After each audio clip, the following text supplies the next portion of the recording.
Hello, and welcome to the Dancing Geek podcast. My name is James, also known as Dancing Geek online pretty much everywhere, but most importantly Instagram and Ravelry, because that is where I do most of my knitting, chatting and socialising. So, I have some whips and sort of a faux to show you today. First of all, my whips. There are 3 shawls, basically. And, now I can't. I'll start with this one. In the lovely apple bag by Amelia. Thank you again, Amelia. How happy is the inside of that bag? Isn't that amazing? Yes! Love it, love it, love it. So, the first shawl, I can actually show you and talk about and everything. After my hesitation before, I don't think it was last time, I think it was the time before now. This is the Endurance shawl by Elspeth Campbell. I love that. Ellie, to you and I. She's Goth Heart on Ravelry if you want to go and see her stuff. But Ellie obviously is... Oops, excuse me. Pattern down! Ellie is half of FO and Die, the amazing podcast by Ellie and Dave. And she does all loads of dyeing and all this kind of stuff, and she designs patterns. And this is one of her recent ones that she is getting test knit at the moment, like that I have the honour of getting to do that. And so let's see if I can do this, because I have this issue with shawls where if I want to go and have a look at them, photograph them or show them off or anything like that, they don't all fit on the cables that I have. So on my Christmas, there we go, we don't say the T either, do we? I'm adding H's and T's. On my Christmas wish list I have some cable connectors for my Knit Pro interchangeables, my Novas, and also 2 times a 2 metre cable. So I will never have not enough cable to show off a shawl. Or in this case, a scarf. Because I'm now doing, because I only have one skein and it's a slightly short skein of the Blue Moon Fibre Arts Socks That Rock. Yes, I could have just got the label, but there we go. Blue Moon Fibre Arts Socks That Rock. You can see that alright, can't you? Yeah, I think you can see the text there. So yeah, although it's 128 grams, it's only 329 metres, because it just says lightweight. Which presumably means it's sort of, it's not enough for a DK, well no, it's too much for a DK and it's not enough for a fingering, so I'm going to guess it's a sport weight. Or it doesn't actually say any of those on there, it just says lightweight. But yes, Ellie's shawl pattern includes 2 kinds of weight, DK and fingering, and then in each of those there is either a shawl or a scarf pattern, depending on which one you want to follow, which depends on how much yarn you have in your particular kind. So Ellie kind of got in touch and said, James, just do the scarf pattern. Scarf. It doesn't sound like a real world. It's not really a shawl and it's not really a scarf. It's a pretty thing. It's a pretty thing. So I am very nearly finished. I thought I might manage to get it done, and then I didn't get as much knitting on it done as I thought I would. But let's see, is that... Yes, there we go. That you can see what's going on there. So it's this lovely little cabled edging at, I don't know if it's, I think it's probably symmetrical, I think, when I finished. So at one side, and then the texturing in the middle, and then I've started, although you won't necessarily be able to see, I've started to prepare. So I haven't got to the cable row yet, which is why you can't necessarily see it. It just sort of looks like some slightly naff ribbing. But that will then be another cable section at the top. So beautiful. I really do like the yarn, and at first I was worried that the variegation in the colour was too much for the texture, but actually now that I've got a bit more of it done, I think it's really effective. So I'm really looking forward to seeing that made up. And once it's blocked, I'm hoping the texture will pop even more, because obviously the roughness of the stitches and the curling of the, excuse me, cabling will soften out, and the texturing will just pop out. Sorry for that. I didn't think I'd manage to talk and talk and talk without needing to have a drink or something, so I've made myself a hot chocolate, which is half Cadbury's and half Ghirardelli from the US. Oh gosh, who was it who sent me the Ghirardelli? Oh dear, I don't think I can remember. It came with a skein of yarn.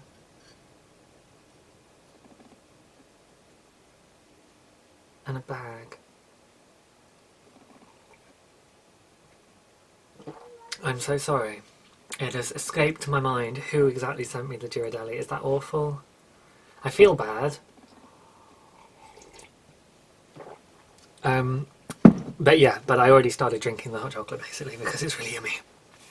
Half Cadbury's, half Ghirardelli, and a spoon of sugar, because I worked out what it was the US hot chocolate I don't think is as sweet. So I added a little bit of sugar, and that really just knocked it off.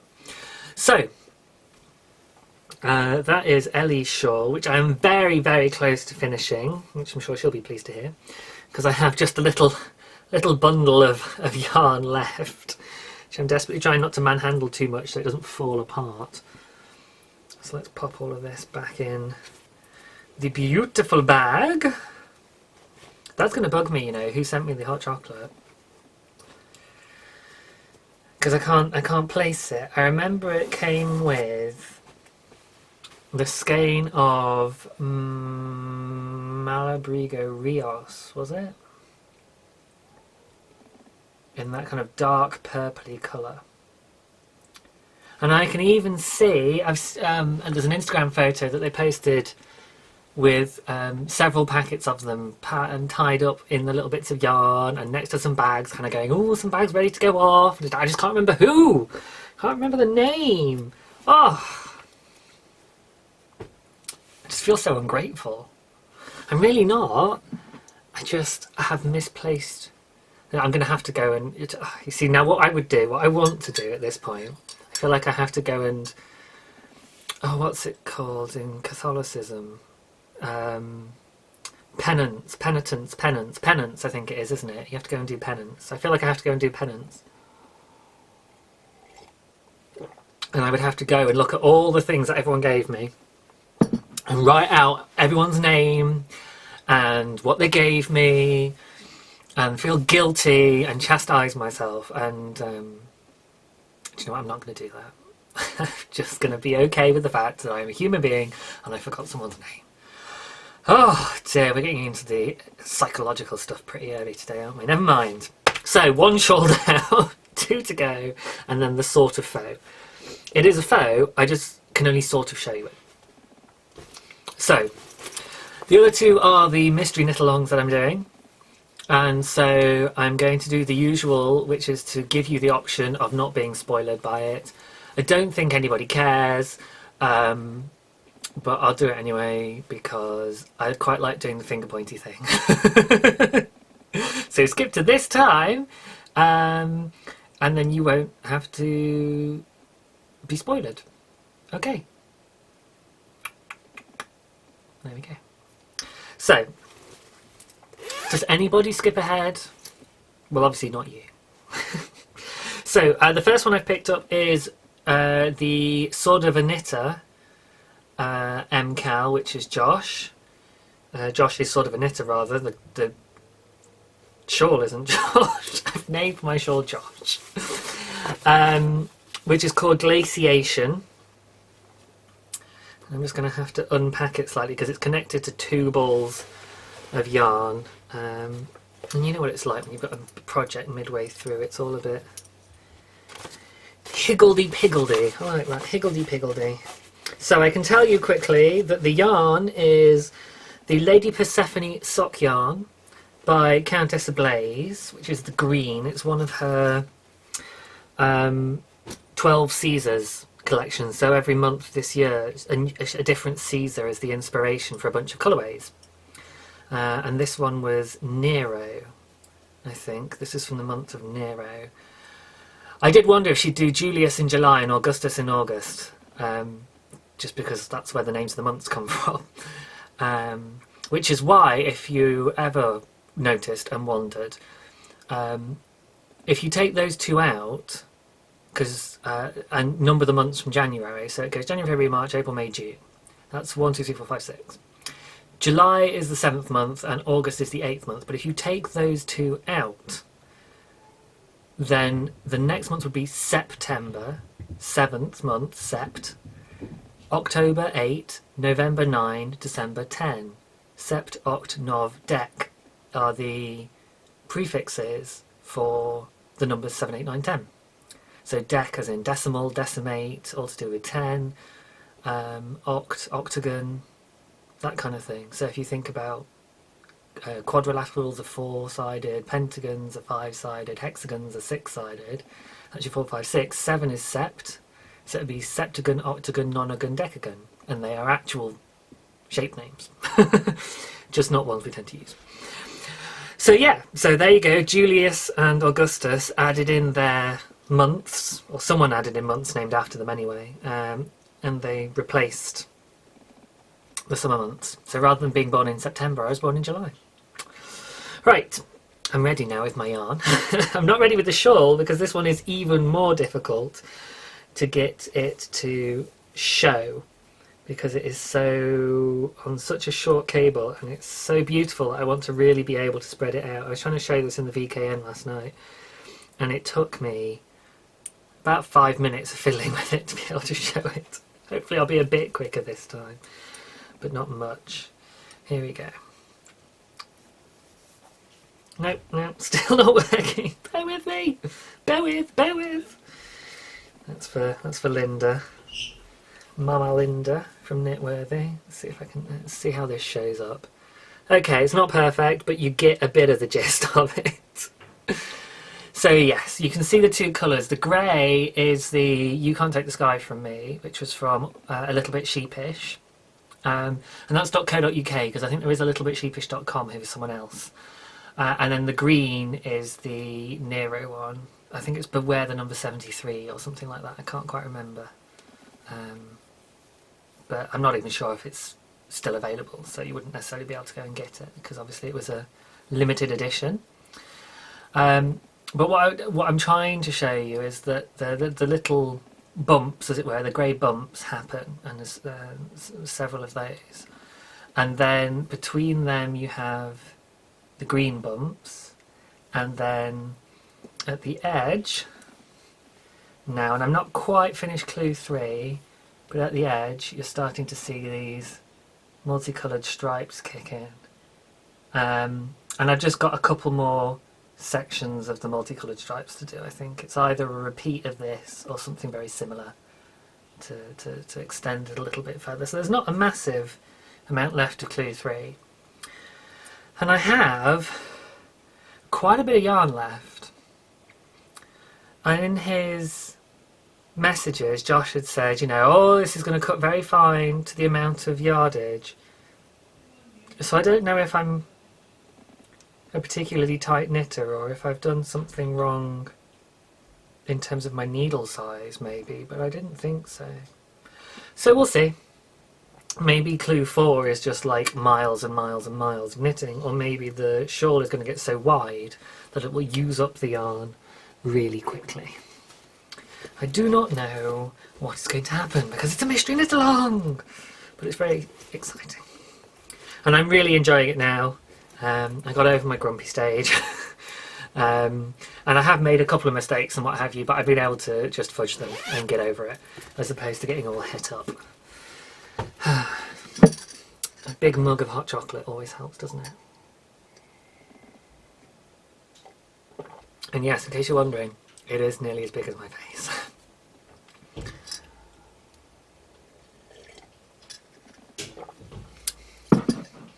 And the other thing is, yes, I did just smack myself in the teeth with the mug. So now I feel a bit of a brat, but never mind. Right. The last of the 3 shawls. Feels like one of those films. Maybe a Lord of the Rings film. 3 shawls to rule them all.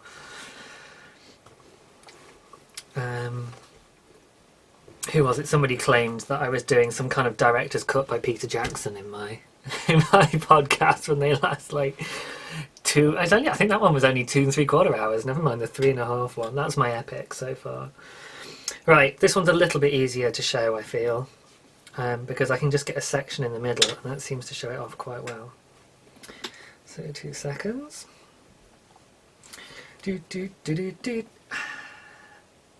Okay, this one's also attached to the yarn, so I'll try not to muck it up too badly. But if I hold it up like this, hopefully that will work. So this is the top, with the I-cord edging, and then you've got these sections here, the sweeps. Then you've got 3 kind of striped sections, and I love it because you've obviously got vertical stripes, almost like tessellated shapes in the middle one, or a diamond pattern maybe, and then the bottom is horizontal stripes, which is very cool. And this one I have finished clue 3 on, so I should be ready for tomorrow when clue 4 comes out. That's the bottom section there, just spread it out a little bit better. So I'm really liking this, as I've said before. I really like Josh's as well, but I haven't been able to see Josh's yet. Whereas I feel like I can see this one a bit easier. I have got this one on my longest cord, and Josh's is on my second longest cord, so that's part of it.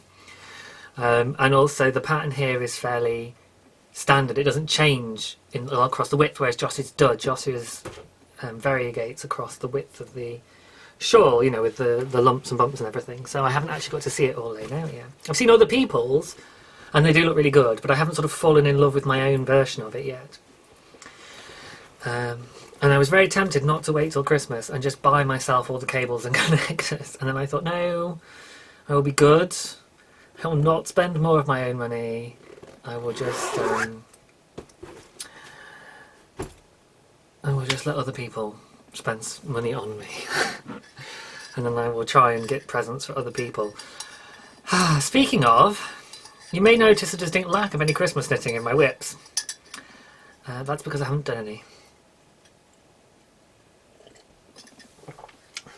I realised, when I was chatting about how stressed I was getting, I realised, well no, when I was getting, let me arrange my thoughts in some kind of chronological order.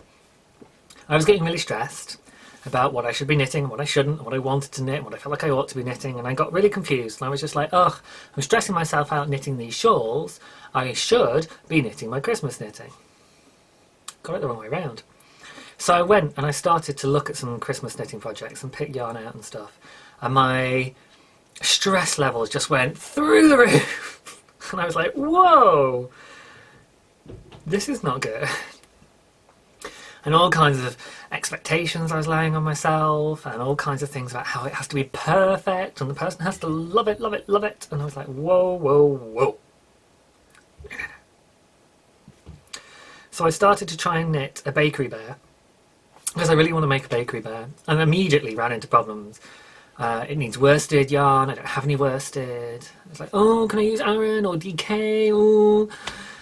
And I looked at some of the yarns I'd bought for Christmas presents and was like, oh, well, I have a DK that's really nice. So I started knitting with that, and I was playing around with what the needle size needed to be. I re-knit the damn thing about 3 times on different size needles. By re-knit, I mean I did sort of the first 8 rows or something.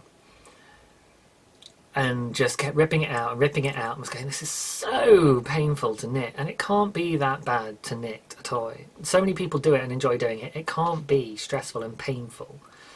Like, so tight, even on sort of the right size needles eventually. And I was just like, oh, I think my stress was getting into the knitting as well. So I ripped it out, put it away. And I was like, no, I'm going to do some more enjoyable knitting, and then I will get back to doing some Christmas knitting when I chill out, when I have detached from the need to have everything perfect. So yes, so that one's been put to the side for a bit, and then by Saturday I will have all the clues for the mystery knit-alongs. I'll have finished Ellie's, I'll be able to finish the other two, and then that'll be it. All my shawls will be done, and I'll have nothing but Christmas knitting in my queue, kind of thing. Because I haven't added anything else, and I haven't looked at any of my other stuff that I want to knit. I've been like, no, I'm not going to go there. So then I will start, and I will start with something easy and straightforward, and I will stop trying to plan everything to the nth degree. I'm just going to pick a yarn. One of the things is I've got a pattern for 50 grams of yarn, but I've got 100 grams of the yarn. And I only have one pattern that I know works with 50 grams. So I'm like, oh, shall I find another pattern that actually uses 100 grams? Or do I just do this pattern I know the person actually wants but only uses 50 grams? Duh. And then have 50 grams left for something else at another point in the future at some time, because the yarn isn't going anywhere. Oh dear, it's so much easier to make sense of my head when I'm talking to you guys.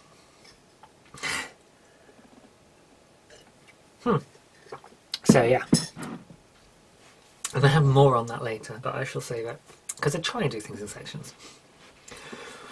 So finally, what I can show you, excuse me, I need a little table next to me. I don't have a little table space next to me at the moment, because, you know, I'm not in the same space. What I can show you is some yarn. So here is some lovely, lovely yarn. I know I've showed you this yarn already, but you might remember it, you might not. It was quite a while ago. So this is quite a nice navy blue, just a really nice cream, and then the yarn that's tying it all together is what's left of a grey that I got. So it's all three of the same yarns, which is Rico Essentials, soft merino. So it's superwash, and this is the yarn that I got for my commission piece. So I finished that about a month ago, and I sent it off to America, and I had a message about 3-4 days ago kind of going, oh, I'm really excited to see my scarf when it arrives, and I was like, it hasn't yet? Oh god. So I was looking online, and you know, like Royal Mail, so like USPS and anyone will say, like, you know, oh yes, it's 5 to 7 working days to send something across, and you're like, pfft.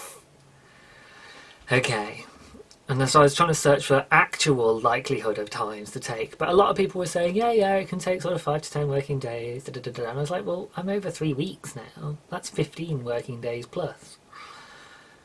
So I kind of said, right, okay, and I thought, well, I didn't, you see, the post office nearest to us is actually not a real full post office, it's just a counter in our corner shop.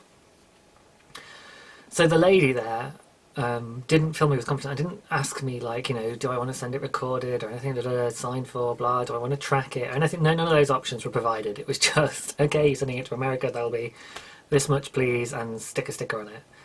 And then she had to fetch it out of the bag and go, oh, sorry, yes, I need to get you to fill out this custom sticker. So I don't know what would have happened if it didn't have a custom sticker on it. Would it just get sent? Ugh. Anyway, so I was a little bit concerned, and I was like, oh gosh, did she do something wrong and it's been burnt or something? Not been allowed into the country. Although it might account for the delay if she did do something wrong, but they still managed to pass it through. Yeah. But anyway, as you can probably tell from the fact I'm talking about it again, the other day I got another message that said, oh yay, it's arrived! So good, because I had been like, oh okay, I'll knit you another one if it doesn't show up within a week, and I was like, oh god, I'm going to have to think about what to do and how much I'm going to have to spend, and it was just going to be a nightmare, and then it just turned out that he got it, so it's great. And he's posted a photo on Instagram of it, so I feel like I don't need to be really coy about it. So it's Chris that I made it for, who is King of Hearts on Instagram. An amazing guy, absolutely amazing guy. He travels around doing kind of all these fantastic humanitarian projects and stuff, and he makes little sort of squishy hearts out of fabric and stuff, and gives them to people and what have you, and just seems to make those loads and loads and loads of them. So he's really cool, and he was ever so kind about the scarf and everything, just been flowing with praise, which obviously is lovely to hear. Yeah, so he popped a photo on Instagram and because it's a public photo, I'm not going to feel too guilty about sharing it on here. So, in theory, I'm going to stick a photo of it in here. So hopefully that worked. So I have to remember now to put in my subtitles and to put in a photo. We'll see. We'll see if I remember to do it before I process the video. Because 2 weeks ago I was uploading it when I suddenly remembered I hadn't done the subtitles. Last week it was I'd processed the video and then remembered I hadn't done the subtitles. Let's see if this time I can do it before I've hit start on the processing. We'll see. But yeah, so it's very cool. So it's not a particularly detailed photo, but I do have a more detailed photo that I took before I sent it off. And at first I was a bit shy about, oh, I don't know what I can show because it's a commission piece and yada yada yada yada yada. But I think it's okay now that he's got it and he's posted a photo of him in it. I think it's okay. So let's have another photo of just the scarf.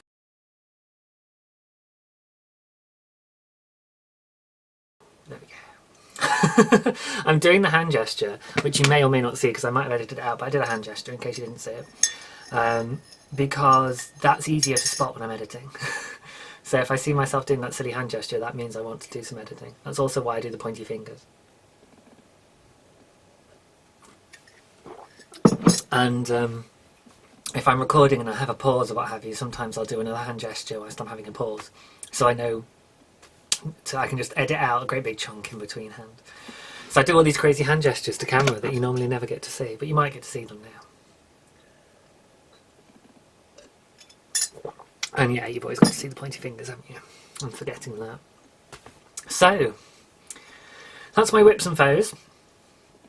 And I guess my naps are kind of my Christmas projects, but I haven't even sorted out yarn and stuff, so they're not really needle adjacent. They're just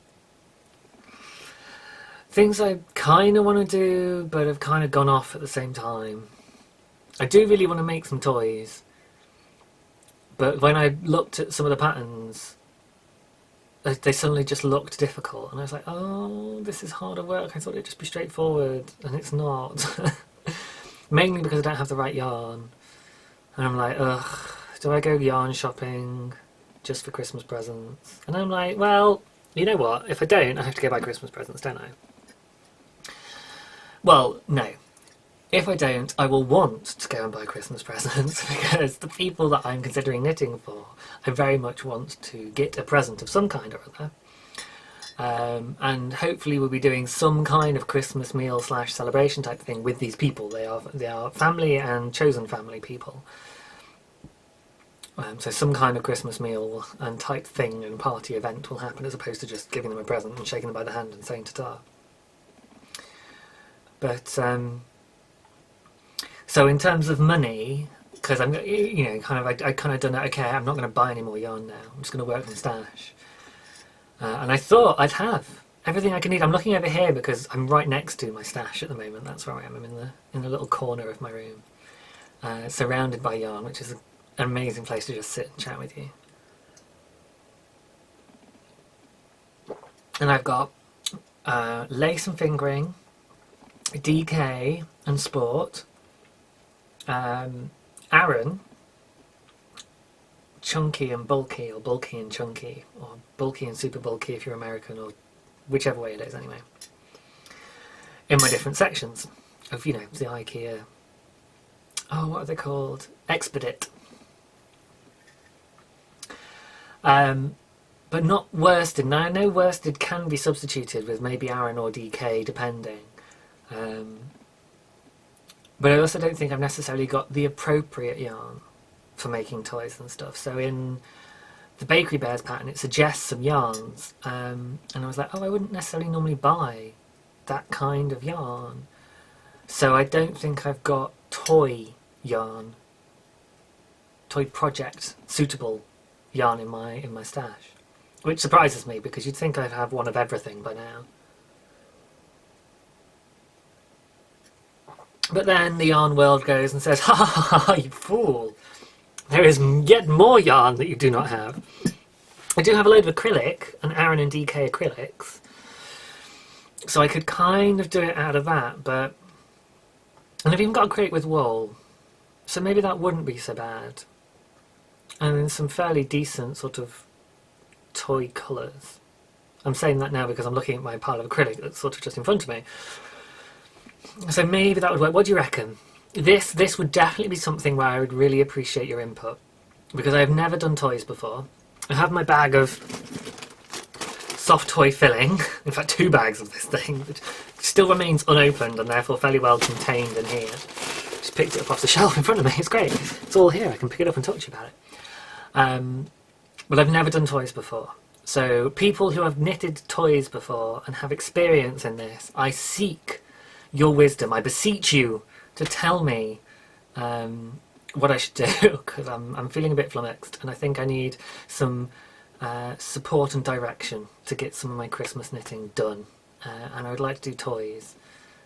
So yeah, let's make that happen, shall we?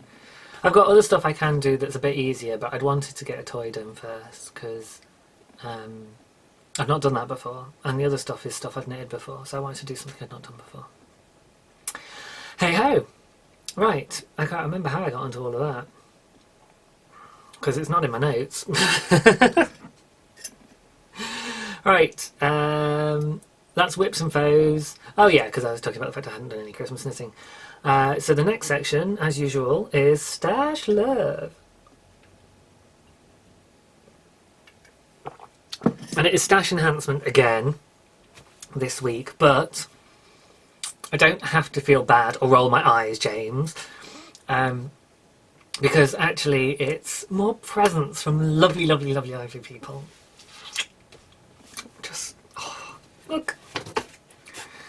I got them all in a little bag here beside me. So, the first one to arrive was Kendra's.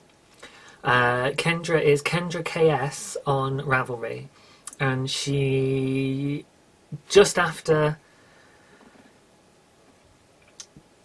she got in touch and told me she was going to send me something, she then started a podcast. So last week I shouted out the podcast because I'd forgotten, well no, not because, but I'd forgotten that she'd said she was sending me a little parcel. So I shouted out her podcast last week, which is the Such Good Work, or Such Nice Work, I think it was. Let me just double check on my notes. Such Nice Work. And I was raving because I really, really, really did like it. She sent me a link and was like, hey, it's my podcast. And I'm like, yay! Went and had a look. And I absolutely loved it. She was just sat and chatting, and I don't know, well, some people have said about mine that I just seem so comfortable in front of a camera for some reason. And I am, which is probably why I look comfortable. And so I would describe Kendra in that way as well, that she just seems really comfortable sat in front of the camera chatting away, and giving it sass and all of this kind of stuff. So I then got her package from her and was like, oh my gosh, yes, I'd forgotten. Kendra said she was going to send me a package. Man, that sounds really bad as well, doesn't it? And I'm gonna stick with it takes a while for things to come over from America, and I'm forgetful. Yeah, we're just gonna go for those two combined, mean that in the time it takes for the parcel to actually come over, I've forgotten that it's coming. Oh dear. Never mind. Anyway, Kendra isn't on Instagram. In fact, if you watch her podcast, she tells you that she only has a really boggy standard phone and she disables texts. It's literally just for making phone calls, which I cannot wrap my head around. But she will at least do a podcast, so that's fine. So I get to see her and talk to her that way. But I posted a pic of the stuff she sent me on Instagram, and then was like, oh, I've actually got to message her on Ravelry as well. So I forgot. It was like 4 or 5 days later, I was like, oh my gosh, I've not messaged Kendra to say thank you. I have now done that, everybody, so don't feel like you have to chastise me for that one. Oh, besides, I seem to be doing that a lot for myself at the moment, don't I? I'm telling myself off a lot. What's that for, eh? So, Kendra has a Etsy shop called Cutesy Poo Creations. That's also the name of her YouTube channel. The show is such nice things, but the channel name is Cutesy Poo Creations. Cutesy Poo spelt with P-U. So there's Cutesy Poo Creations. I'm assuming, yeah, good. Just checking, because of course I hold it up and then I suddenly can't see what I'm showing you guys. And she sent me some handmade cards. And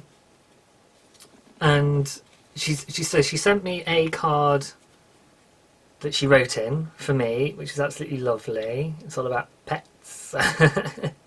It's just so cool. Little spots and stripes and paw prints and spoiled rotten, yes. Furball, yes. And she wrote me a lovely note inside. And she was saying, in fact, I love this. She wrote in her card that she's named the sheep. She has a sheep stamp, and I'll show you that on the back of these cards. Now, I haven't taken them out of their plastic yet, so I hope it's not too shiny, but I don't want to take them out of their plastic. I'm keeping them pristine. But if I show you the back of this one to start with, so that one's coloured in, so you can quite easily see him there. And he's called Blue-Faced Lester. Do you get it? As in L-E-S-T-E-R. Cunning. So the sheep is called Blue-Faced Lester. And now he's got orange yarn, orange wool, and he's blue-faced. I just thought that was brilliant. But you can see actually, yeah, because if I show you the back, you can see that she's got this little labels on it, and they're little custom cards for me. So they're all custom, either for me or for DancingGeek. Some of them are DancingGeek, and some of them are James, and some of them are just appropriate to me. Let's put it that way. I'm not sure. I think from something else she said recently that they may be a new design as well. So these might all be new designs, including the sort of not specifically custom one. But I'm not sure. It might just be one that she's designed and then thought would be appropriate for me. So, first of all, there is the Stash Love card. How awesome is that? And do you know what? It took me so long to realise that there was a moustache stamp on it. Dearie me. I was feeling very slow that day, obviously. Orange card, orange print, and enjoy a bit of Stash Love from James. So that's kind of cool. And I'm going to have to come up with... you know, because they're so special and they're so particular. I'm like, oh, I have to use them. I have stationery that I've like just stored for decades and then been like, oh, come on, James, just use it already. So I'm determined that all of these cards will get used. I mean, for example, when I was in France, I bought the Little Prince letter writing set. And there must have been like maybe 6 envelopes and 6 pieces of paper, you know, nothing crazy. And I was over there 14 years ago and I still have about half of that left. Because I'm like, it's only very, very special occasions that I'll use it. So it's not it's not like you can't buy more, but you know, it's that thing of it's kind of got a sentimental attachment. But I want to use it as well. It's torn. And this is the same. Like, I want to use it, but there's also a sentimental attachment. So yes, in the little envelope she has a card, in the little plastic envelope, and then she obviously has envelopes for the cards. This is a set of 2, so there's 2 envelopes and 2 cards in this one. And I think this other custom one is also, yes, this one's also a set of 2. So this one is DancingGeek, thank you, card. Isn't that lovely? Little like clouds, like sheepy sized clouds. And it says thank you very much. And again, which took me forever to notice, it's a moustache. I don't know why my brain just was not processing moustaches in my head. But yes, so it's thank you, Stash. And more Stash Love. So they're amazing. They are 2 custom cards that she's done for me, and again on the back is the Leicester stamp and her card and what have you, and envelopes for the cards. So they're amazing. Thank you very much, Kendra. And then she sent me 3 singles, which are all the same.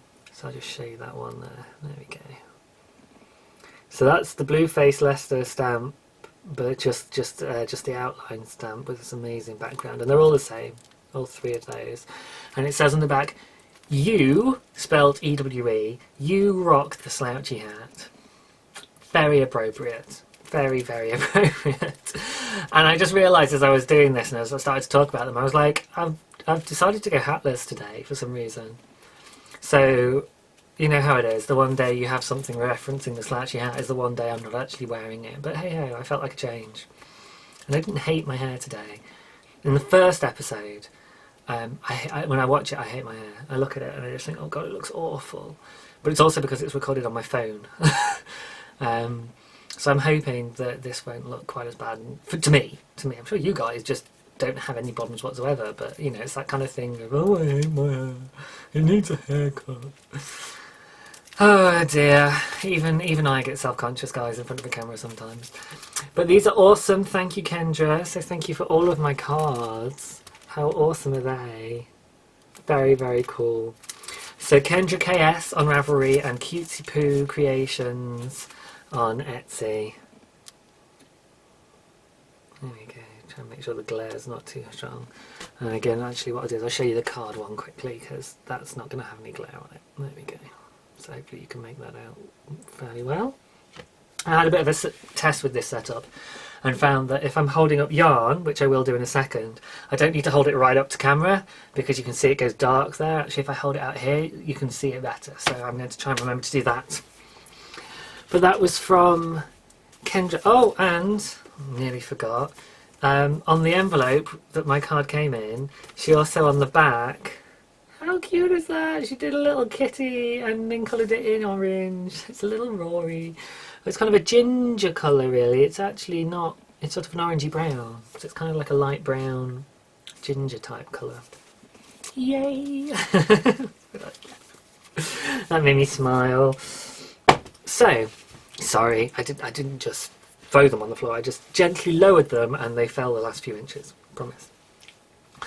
So as well as Kendra's gift, I got a massive box from Tanya, the sampler girl, which was lovely. She'd said to me, oh, I've seen some yarn, James, I want to send it to you, can I have your address? And I was like, yes, of course. So all you have to do is say, I've got some yarn, can I have your address? Basically. And then when I opened it up, of course there was something else in there as well.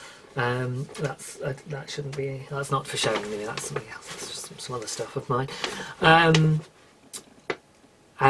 Yeah, so I was like, oh my god, because this huge parcel came, I was like, oh my gosh, huge box. And then the box was actually, mostly, it's sort of about half filled with this bag. And the other half of it was empty, so you can see it was quite a big box. But so I don't know how much, like, does it not cost more to send that bigger box? I just thought it would, but you know, sometimes you don't have the right size box and stuff, do you? So, but she's very, very kind, so she sent me a little box. So we'll start with the card, because look at that, isn't that cute? A little sticker with flowers on it. Oh, smile! And then the card that she actually sent to me is the Pumpkin Witch. I think that's pretty cool. So obviously it's sort of gone past Halloween now. Everyone's sort of prepping for Thanksgiving, I assume, in America. But obviously at the time that this was done, it was a little bit closer to Halloween. In fact, if I just show you that corner. And what my brain has to do is remember that that means the 7th of November and not the 11th of July. Because the first time I saw it, I was like, 11th of July? That's like close to my birthday, but that's not quite right. Wait, oh no, wait. That's the date, but she's in America and she writes it the other way around. So thank you very much, Tanya. A pretty little card in there as well. And then I've been teasing you guys long enough about this yarn, so let's show the yarn and then some of the other goodies that she sent as well. So, here is the beautiful yarn. Very me. Absolutely. Gorgeous colours. And this must be a chunky or a super. Yes, it's a super bulky, which in British terms would be a. Oh wait, we go chunky then bulky, don't you? So we would call it a bulky, and what you call bulky, we would call chunky. Who cares? It's really, really chunky. It's really big. It's really thick. So you want to do it on. It says 12 3/4 mil needles. Well, I've got some 12s and I've got some 15s. So somewhere probably I'd do it on a 12. Or a 15 mil crochet hook. But it's 85% acrylic, 15% wool, and there's 63 meters in 140 grams. Isaac Mizrahi craft. I'm sure I've heard of that before, but I can't remember where I've seen it before. But it says the colour is downtown. So don't quite know how that gets to be called downtown. I personally would call it caramel swirl ice cream. It looks to me like vanilla ice cream with caramel swirls in. But then that's what I think of when I look at yarn. I think of food. Yarn makes me hungry. It's very bizarre. But I've written about this, I think, on the one of the forums somewhere. That yarn for me, you smell it, you touch it, you see it, and I taste it as well. I actually get hungry. I feel it in my stomach. I will imagine yummy things, and I will get hunger pangs when I look at really nice yarn and stuff. And they're like, ooh. Mm. So yes, it's caramel swirl vanilla ice cream with maybe with some chocolate chips in there as well. Oh, are you hungry now? Hi. So thank you very much. It's lovely and squishy. I really don't know what I'm going to make with this, but that's fine. I have a lot of things I don't know what I'm going to make with it, so I shall pop it in my stash for the moment, and I shall hunt around, and in the not too distant future I hope the right project will pop up for it, or I will be inspired, or someone will come up with a really great suggestion. So thank you. And then as well in the box was this cute little plastic container thing. I've not unwrapped the plastic actually. It's just making an annoying noise, and yeah, I'll not bother now. But it's got a little see-through clear plastic lid, and then an orange box, and it obviously clips down at the side. So I'm thinking this would make an excellent. Do you know what? I was thinking the other day I needed something just like this. I'd forgotten. Jeez, my brain, right? But I was just thinking, because all of my blocking pins at the moment are fairly loose in my toolbox that I showed you, and my toolbox got knocked, and the pins kind of went a bit everywhere, and I thought I need something the pins can go in, and then they can go with my blocking mats instead. So I shall pop them in here, and then this will go with my blocking mats just down here in front of me. So that's cool. Thank you. And then let's pop that back down, pop the yarn in it, there we go. And then she also had what I think is just an amazing sort of notepad. I can imagine she saw this and just went, this I have to get for James. And again, I've left it in its plastic, but I can take this out very quickly. So, sorry, I usually remember to do this before I start recording. There we go. That's the minimum amount of rattle done. So check that out. Bright orange and with a J on the front. How cool is that? Beautiful. And I do like little sort of notepads like that you can sort of mark a page or do back up. But it's just a nice plain, there we go, a bit too much glare off the light I've got in here. Plain lined notepad. But it's very, very appropriate for the bright orange and the J, and the pattern is very. It kind of makes me think of stately homes over here in Britain, the kind of wallpaper they'd have in stately homes and stuff over here, and that kind of thing. So very classic. There's probably some kind of era that it's from, Edwardian or Romantic or something. I don't know, that sort of thing. But I think it's awesome. So that will go with my notebook collection, which is on the shelf over here. Like so. Thank you very much. So thank you, Tanya, for all of those little gift as well. That was very, very nice to receive. Very much appreciated. And very personalised, which was very cool. It was all about things that obviously reminded you of me or you thought would suit me. And I think there were very good choices in there. So thank you very much.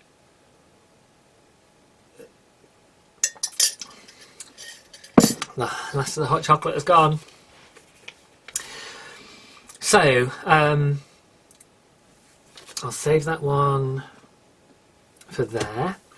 And the third sort of little mini stash enhancement I have was, so yesterday, bit of story first. Yesterday the night before, oh God, words. The night before last. That would be right for the night before yesterday, wouldn't it? Night before last. I was up ridiculous o'clock. It was gone 3 o'clock and I was chatting on Instagram with Kate, Gourmet Stash, and she was like, you know, it's late here. Shouldn't you be in bed? I'm like, yes, I really should. And if I've not gone to bed by 2 o'clock, then there's something wrong. There's a reason for it. I've gone into some process. Something's triggered me, or I'm stressed, but I go into this kind of, I can't go to sleep, I mustn't go to sleep. It's not that I can't sleep, it's that I feel really uncomfortable at the idea of going up to bed. It's this odd kind of thing of, I can't go to bed, no. Almost makes me panic, which is very annoying and very odd. So I kind of half clocked, oh dear, something's kicked off. But I went to bed finally, kind of about 4 AM. So a decent sort of amount of sleep would have been sort of about 12 o'clock, and I could sort of get up at 12 and then get back into a bit more of a reasonable routine. But I didn't. I woke up sort of like 1:30, and by 2 o'clock I was still in bed, absolutely just... I had no motivation to get up, no motivation to do anything. And at first I was kind of like, that's okay, I'm just going to let myself chill out. And I had my kiddies with me, and I had a cuddle. But then a little alarm bell went off in my head. Because I was like, hang on, it's 2 in the afternoon. I've been in bed for a long time. Been in bed for 10 hours now. And it's not that I'm tired, it's not that I'm particularly warm and it's cold out.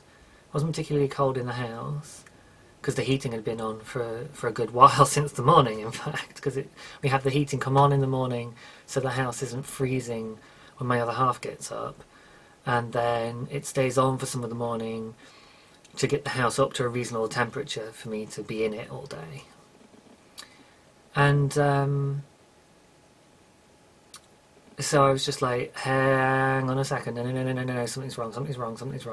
A little voice went, uh-oh, no, we need to do something, something's not right. And I thought, okay, well, I'll get up then. And a big chunk of me just went, oh, God, no, I don't want to, there's no point. And I was like, oh, okay, I recognise this monster. This is the evil black cloud, black dog, starting to make itself known again.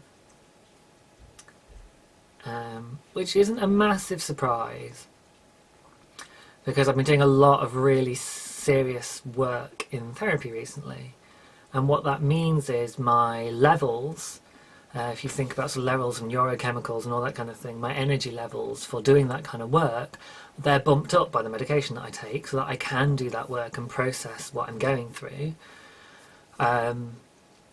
But the amount of work I'd done had stepped up a notch, and it had kind of just overtaken it, so I'd started to have a depletion of those levels over time.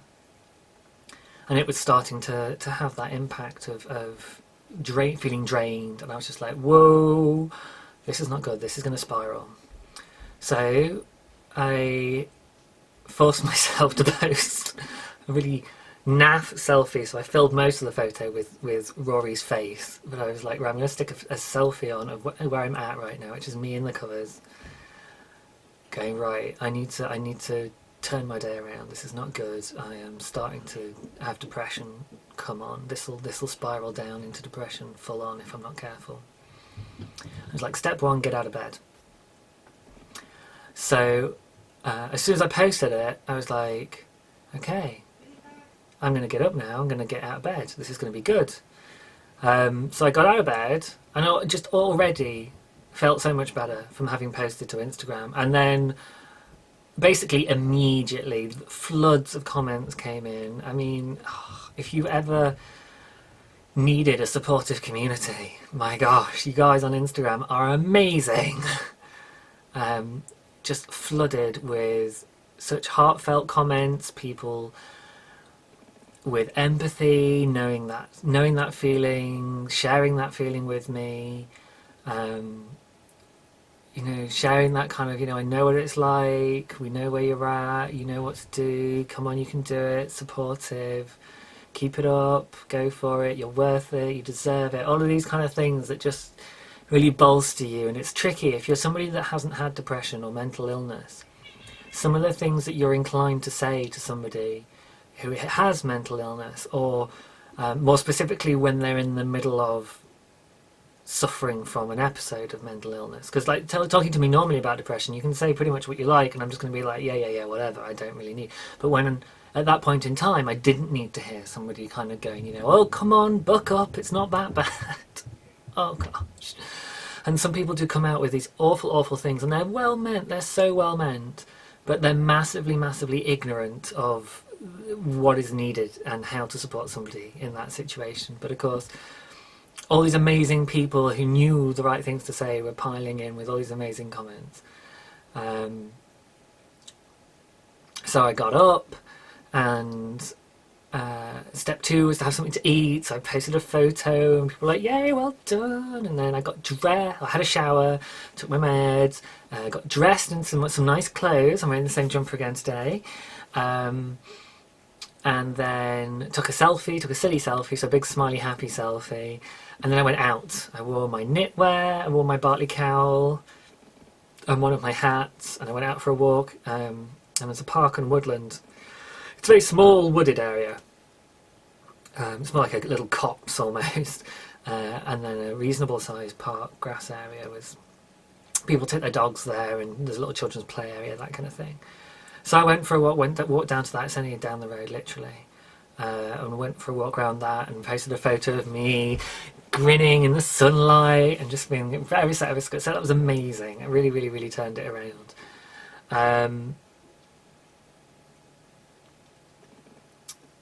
And amongst all the lovely messages that I got, this is getting to, I just had to double check my notes. Where was the story going? I know there's a reason I was telling this story. One of the things that happened was I got a Ravelry message that said, step 6, knit to stay sane. And it was Knit to Stay Sane. That's her Ravelry name. It's Ellen, who is Knit to Stay Sane on Ravelry, had bought me a pattern. Bless her heart. So I now have the Brady pattern, which is just beautiful. It's just that example of something where I was thinking, oh, I want something to show off some really nice colourful yarns without it being too much. So like a nice plain grey stockinette shawl, but with these flashes of colour. And I'm thinking, oh, I could do some of my hand spun as those stripes, those flashes of stripes, and it'd be a really simple, straightforward project. It's nothing too scary, so it could be a travel project kind of thing. Certainly just doing the stockinette in the base colour would be dead straightforward. And I'll just show you the other photo in it. I try not to get any more of any of the instructions in, so there we go. So it's by Brian Smith, and that's the shawl sort of stretched out there. And I think it's a really nice, simple, but really effective, and it'd be great for sort of showcasing either something gradiented, so going through the gradients and the stripes, but at the moment I'm thinking my handspun. I'm thinking one of my orange handspuns on a really nice grey background would look really nice. So that's my plan for that, but obviously not until I've done the Christmas knitting. I'll have 3 more shawls by next week finished, he says. setting myself up there, and some Christmas knitting on the go. So that one will have to wait. But thank you very much, Ellen, for that. For that pattern purchase as well. So that made me grin. Particularly the step 6 knit to stay sane. I was like very, very on point. Well done. So that's all the lovely stuff that I've had come in this week, which is fantastic. I've also had on the forums some questions come in. So I actually have a questions section this time. So, segueing into questions, we have from Soy Latte, who is Kay down in Australia. Hi, Kay. It's a bit of a long one, so I'll just quickly read it out. She says, James, hi, you mentioned a while back that you used to be a thrower in knitting. Technically, I used to knit English style. I was originally a thrower, but then I became a flicker. And she says, not sure whether that is correct terminology, so there you go. But yes, thrower is one of the 2 styles of English. I was taught by my grandmother and I'm a thrower. I have been trying to teach myself continental style knitting. I crochet so that seems as though holding a hook is very similar. Sorry, I couldn't quite pass the sentence there, but I think you get what I mean. Did it take you long to get the rhythm changing to continental? Well, I'll answer these as we go through then. So, did it take you long to get the rhythm changing to continental? No. What happened, my story for learning continental was I'd sort of been really curious and I looked at the technique. And I was like, oh yeah, okay, this is fairly straightforward in terms of picking up the yarn from my left hand rather than my right, and it was mostly about how do I control the tension, because normally with a thrower you've got the tension in your right hand that you're controlling the yarn, so you'd control the tension with my right hand, and as I'm right-handed that means I had very, very good control of the tension, so I often had very even tension in my knitting because I had really good control of it with my right hand. When I switched to my left I was struggling to control the tension a bit. At first, after a while it became very natural how to do it. But I didn't really pick it up because it was so much slower for me. Obviously beginning to learn continental was a lot slower than being quite adept and fluid with English style. But what happened then was I had a project come up. In fact, it was the cushions you've seen on the sofa where I've podcasted before. And the first of those, when I first went to make one of those for my other half, when he asked me to make him a cushion, it said it needed 9mm needles, and I didn't have anything that big. The kit that I had at the time went up to 8mm. Yeah, that's right. Yes, it went up to 8mm. And I was like, oh right, okay, well I'll just go and grab some 9mm needles. And again, because I'm sat here, I can just pick them up. I haven't prepped this, I just went and grabbed them. So I went and bought myself some 9mm needles from Hobbycraft, which is our sort of local, it's probably Hobby Lobby is probably the same kind of thing. It's not the cheapest place, but it's got all those kind of things all in one place, so if you just want to go and have a browse, you can do. But they are sort of naff plastic needles, hollow, and look at the tip on that. If I get it to focus, come on camera, there we go. It's really not great, and in fact the length of the tip is from there to there. So if you imagine trying to knit English style with these, you pop it in the loop and then you're trying to get the yarn all the way around, and you can see that I'm really having to strain to reach round that, and it's hurting my hand to do it. And that's how I would normally knit. I would normally have pushed it in, flicked, and then pulled it back out. You could throw normal style if you let go of the needle and it wouldn't make any difference, but because I was a flicker for speed, I used to flick, so I would knit like that. I go da da da da da da, and I just can't do it with these needles. The tips are way too big, and of course if you knit on the tips, then you're not getting the 9mm stitches. You're getting sort of 4.5mm stitches or whatever. So I thought, well, this will be a good time to learn continental. because you don't need to go round the needle goes round the yarn instead. So I could hold it like this and then pick up the yarn with the needle point instead, and then just feed the loop on and sort of do something like that. I'm not actually knitting that style, but you can see, because on these needles, yeah, I didn't even do the second cushion with these. But because I kind of like, I've got the needles, I've got the yarn right now, I'm just going to do it rather than faff about. So I did that entire cushion cover, which was basically just knits and pearls. It was stockinette and a bit of moss stitch. So it was really good just for practicing, and it was just flat, nothing fancy. I can't even remember how the buttonholes are done now.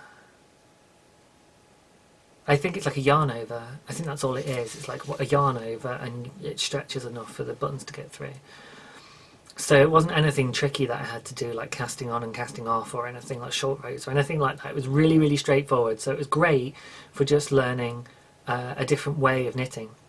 And by the time I'd done that, I was like, oh, this is pretty straightforward. And when I switched back to my usual needles, I was like, yeah, I can knit continental style. So I did one more project after that cushion, a little bit slower, but on my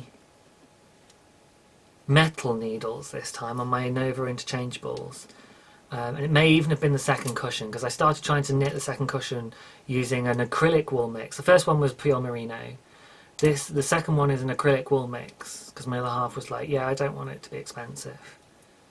It's like, well, you got pure merino on that first cushion, what do you think it is? But he was paying for the yarn on the second one.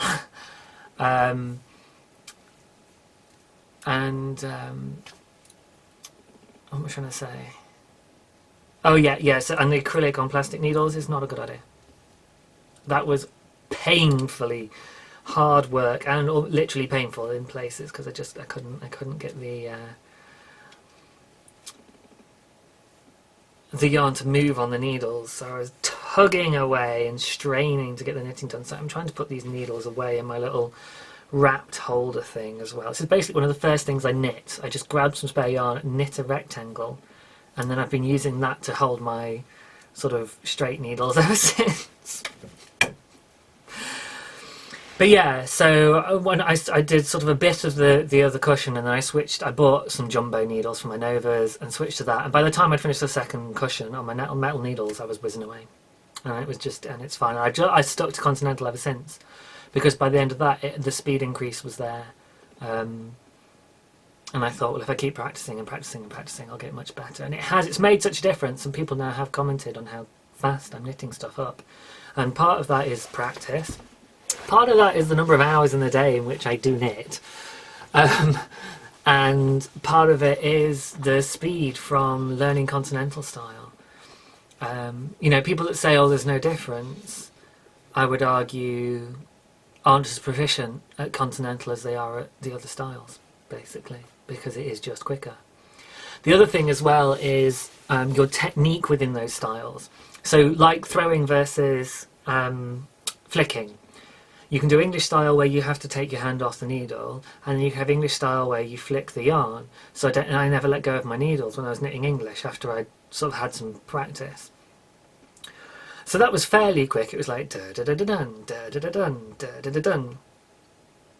And then similarly with continental, if you hold your yarn, if you hold the finger in the left hand that's got your yarn, I feel like I should hold needles again to demonstrate this.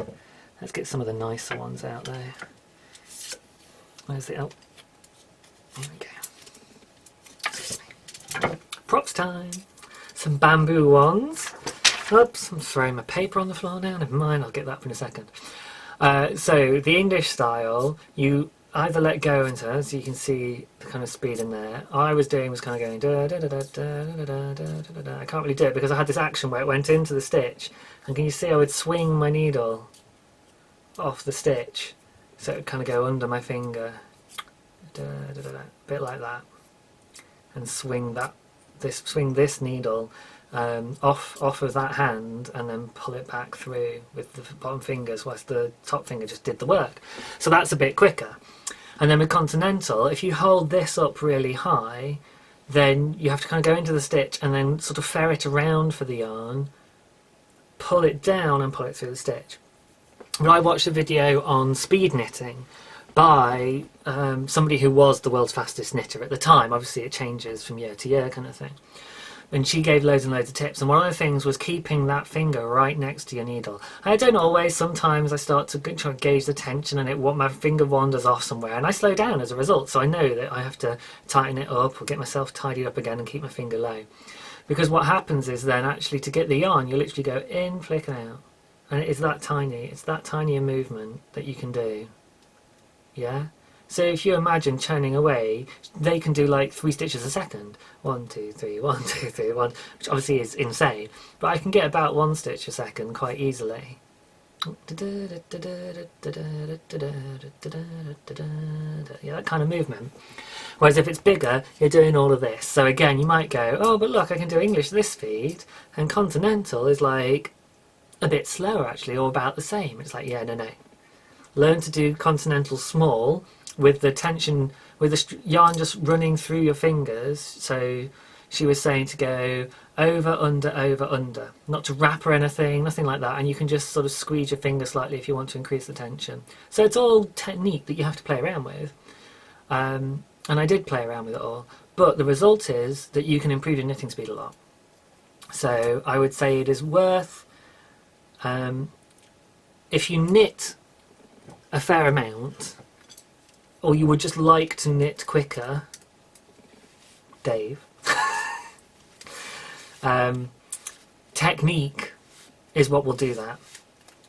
Your actual kind of facility in terms of fine motor control obviously is a limit as well, but it's not like that's the be all and end all. If you have reasonable fine motor control to be able to knit any style, then you can probably learn to knit quite quickly by practicing these tiny movements. And of course the difference there is that you don't have that reassurance of kind of going round and scoop the yarn and pull it through. You really do have to start to trust that the needle's going to grab the yarn. And it's weird, even on my metal needles, which are like, if I grab my pen, this is kind of shiny metal surface, it starts to suddenly feel like the needle tips have got some kind of grip on the yarn, because you go bum, and somehow it's pulled the yarn through. And I don't necessarily understand it. Sometimes I'm watching it and I'm going, how is this grabbing it? I don't get how it's grabbing it, because there's pointy needles and you're kind of sliding them along yarn, and for some reason the yarn just comes through that loop. And you wouldn't think it would, but it does. So it's worth playing around with. But yes. So how did it take you long to get the rhythm changing? No, it didn't. And because I had some projects that I could take my time with and play around with it on, and there weren't time pressures on those, so I could just let my fingers learn that muscle control. And in fact, it's not just, people talk about muscle memory, but your muscles on their own don't have memory. It is neuromuscular memory, but it is because it's the connection between your nervous system and your muscles that have the memory, because it is the pathways actually in your brain to control the movement that become laid down and become automatic. So it's actually up here that it's happening, not in your muscles. But the two have to work together, because if you, for some reason, if you have a physical change due to accident or aging or what have you, then you have to relearn those. You have to change those neural pathways to suit your current body. It's all it was just kind of getting off into somatic kind of stuff to do with body-mind connection and all this kind of stuff that I've learned as a dancer, and it's fascinating stuff, and you can apply it then to knitting. But I feel like I've talked a long time just on one question, so let's move along. And if you guys want to know more, then pop more questions in the questions thread on the Dancing Geek podcast group in Ravelry. I'm not actually giving that shout out properly. I've been talking about the threads and just assuming you knew what I meant. So go to Ravelry.com. If you're not a member, go and join, because if you're watching this podcast still, you need to be in Ravelry. And then go and search out Dancing Geek podcast, or you'll find me as Dancing Geek. I link to my podcast in my profile. my podcast group and my podcast in my profile. And join the group, and then you can come and chat in the threads. I mean, you can chat without joining, but it just says, not a member of this group underneath you, and it looks weird. And why would you want to do that? Why? So, come and join the group, and yeah, let me know if you want to know more about any of that, if it's particularly piqued your interest, or we can just chat in the group. So, another question, did you knit the other way for very long before you changed over? Not very long, no. So my knitting story, as I might have said before, was I did learn to knit when I was probably like 7 or something, and I knit half of a jumper for a teddy bear. And by that point I was already like, no, new thing, distracted, you know. I'm easily distracted as an adult. I wouldn't self-diagnose I wouldn't self-diagnose as having sort of ADHD or anything like that. But you know, new things and shiny things are always more interesting. And I certainly, as no 7-year-old, I think, has the patience to really sit and knit stuff up, unless they're a very patient 7-year-old. Like at one end of the extreme of the spectrum, you would have very patient 7-year-olds who can. But the majority, the average 7-year-old, I think, wouldn't have the patience to sit and knit. Maybe I'm wrong. Maybe I am just quite hyper. It has been said. But I then didn't knit until maybe 4 years ago or something. So again, it was after I'd quit my office job. While I was dancing, I picked up the needles again. And then I knit for sort of a summer. And then other things came and went. I had other projects going on. I had other stuff in my life. And they just, you know, they got put down and I didn't quite pick them up again for a bit. And then it was this summer, so then there was a gap of about 2 years, and then this summer I picked up the knitting again. And then it would only have been a few months before I switched to continental, because I then was like, I need to knit everything, I'm knitting too slowly, I must knit faster! So where you say, did you change because it is said to be faster? Yes, that's exactly why I changed. I desperately want to be able to knit faster all the time, because I look at everything and just go, I need to knit it! And then I look at this massive stash of yarn, I'm going, I need to knit all of that yarn! And the only thing that's stopping me is time and speed. So yeah. I now resent eating, sleeping and pooping because they are not knitting time. No, people do not knit on the toilet. Bad, bad, bad. But yeah, I hadn't really knit very long in English style. But I'd knit sort of fairly intensively for one summer, say, something like that, for about 6 months. And then I switched over. And I'd got it very naturally down, but no, it's not like I'd been knitting like that for like 20 years or something and then changed.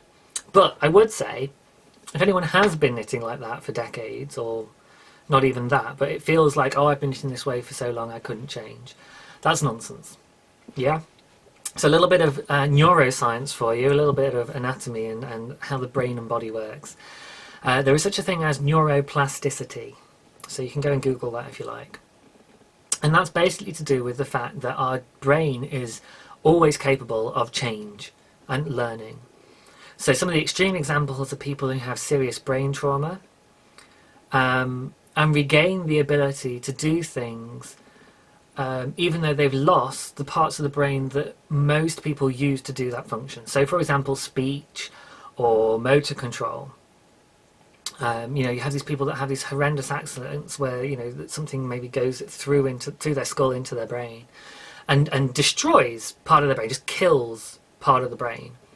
And obviously at first it's fairly traumatic injury and they lose various functions, but through rehabilitation and physical therapy and so on, their brain, it doesn't regrow the section that's died, but the sections that are still functional adapt. So you have centres of the brain that are used for visual processing, say, suddenly also including speech.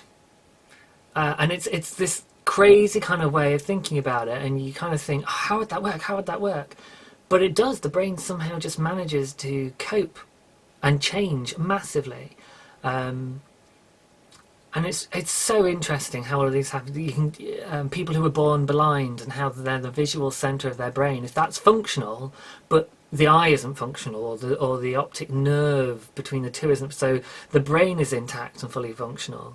So the part that would normally be used for visual imagery starts to get used for imagination, or speech, or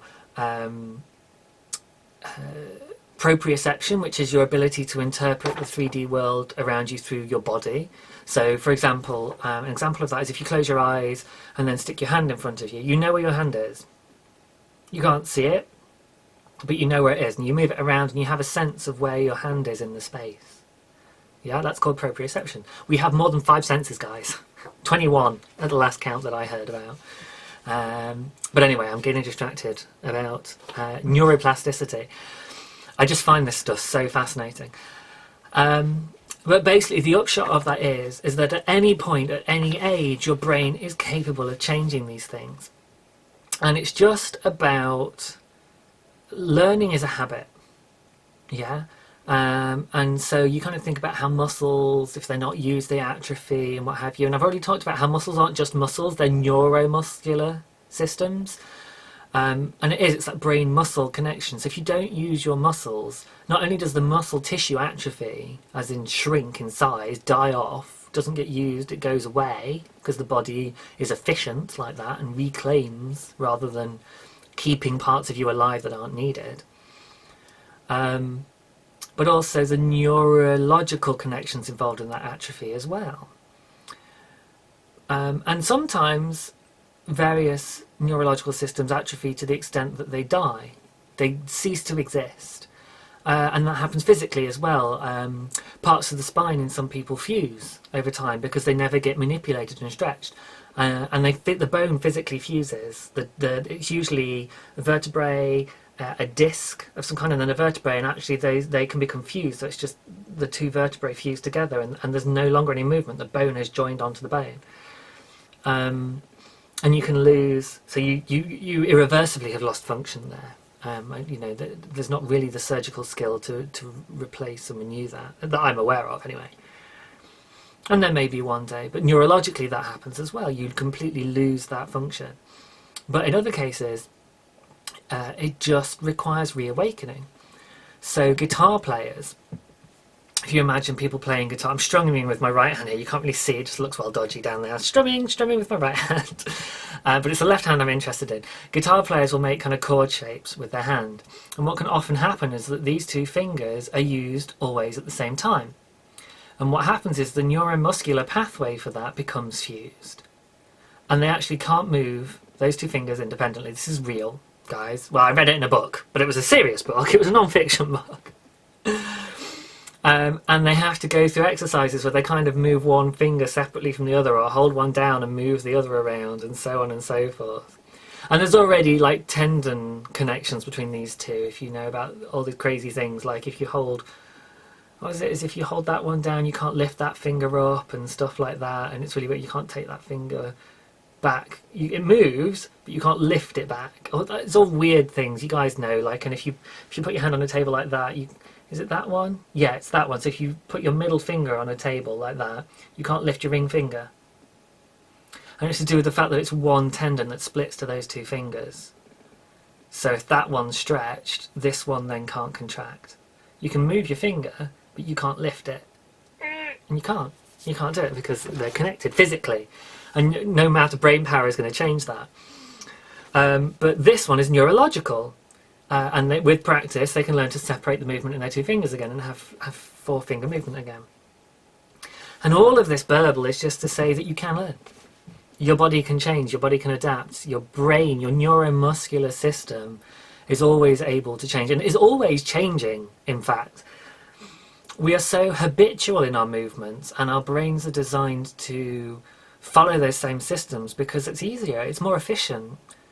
You know, if you think about anything that you have to do, you do it the same way because it's easier than to try and come up with a new way to do it all the time. But just because you've been doing something the same way for a long, long time, the idea that it becomes ingrained or that it's therefore harder to change is false. Yeah, that's just not true. somebody who's been knitting English style for 30 years and someone who's been knitting English style for 3 months, it's the same learning process that they go through. And older people do not have a harder time learning, only people who haven't been learning recently. So when you're a kid, you're learning all the time, and then you go into an education system and you're learning. And then over time you learn less and less and less because you already know quite a bit and you can work with what you've got, so you don't really need to learn that much more. And so aging happens, but what's really happening is a lack of use of the learning system. You're not practiced in learning.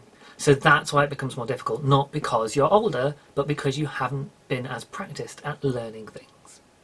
So somebody who's 70 and loves learning and has been learning things for the last 5 years even, will pick it up with the same kind of effort, as it were, as a much, much younger person who's also been learning.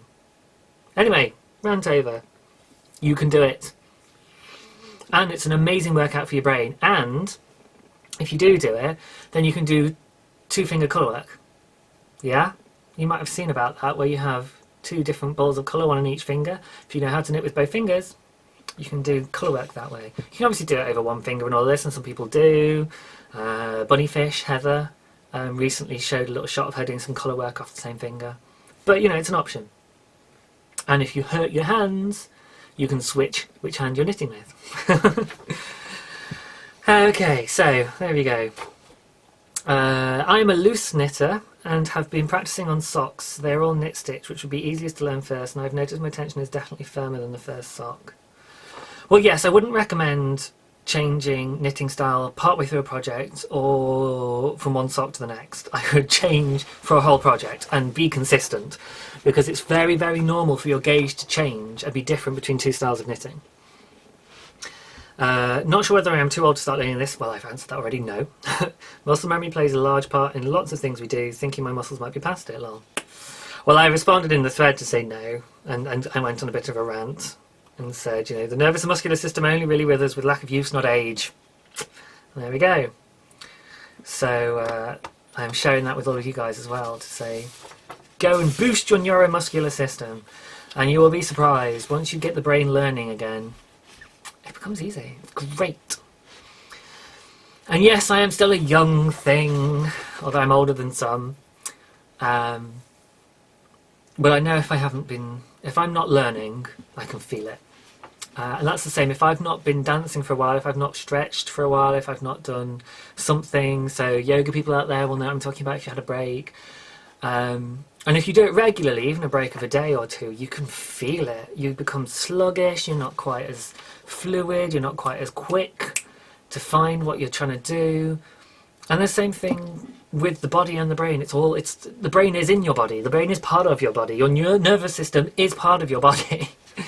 So all of this kind of stuff is the same thing. We just have different names for it, and that sometimes makes us think of them as being separate, but they're really, really not.